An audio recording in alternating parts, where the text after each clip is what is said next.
Pernahkah kau ke toko buku, perpustakaan, atau taman bacaan? Tidakkah kau merasa istimewa ketika berada di dalamnya? Di sekelilingmu ada berbagai toko dari dunia nyata dan khayal. Tempat yang pernah kau kunjungi dan yang belum, informasi dan cerita dari masa lalu, masa kini, dan masa depan. Semua berpadu, semua berada dalam genggamanmu. Saat berada di antara buku, tidakkah kau merasa menjadi raja dan ratu? Ruang dan waktu seolah menyatu tanpa batas. Kau bisa terbang melintasi sekat negara dan melewati berbagai zaman.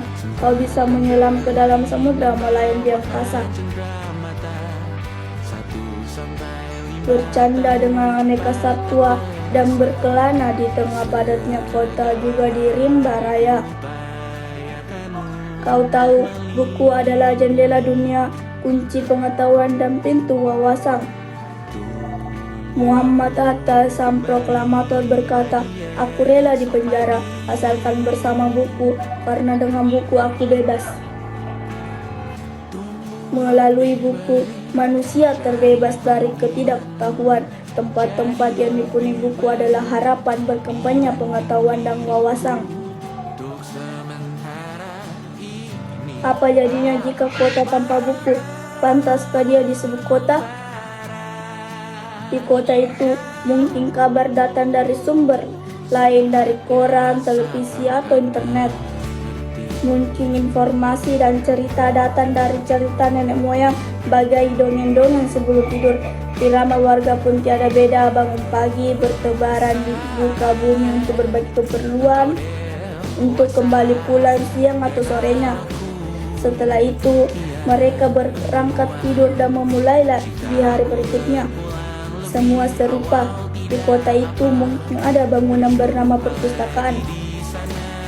Di dalamnya buku-buku berderet dalam rak yang tak terjamah. Tiada tangan meraih dan membuka buku halaman demi halaman dengan sukacita. Mungkin juga ada tumpukan buku di sudut-sudut sekolah yang sepi dan berdebu. Jarang dikunjungi, jarang dibaca. Buku-buku di sana teronggot tanpa nyawa.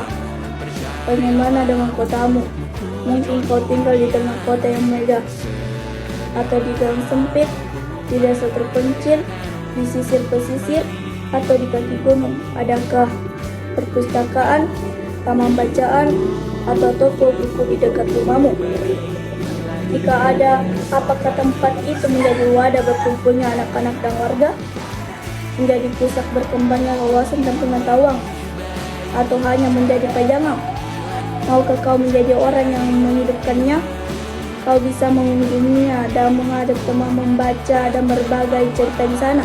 Jadikan tempat itu sumber kegembiraan dan pengetahuan. Jika tempat itu belum ada, maukah kau menjadi orang yang memulai menghadirkannya? Kau bisa memulainya dari sebuah sudut di teras rumahmu. Ajak teman-temanmu memulai langkah baru. Jangan biarkan waktu berlalu tanpa buku. Siapapun dirimu, bersahabatlah dengan buku. Ia akan menjadi teman setiamu sepanjang waktu.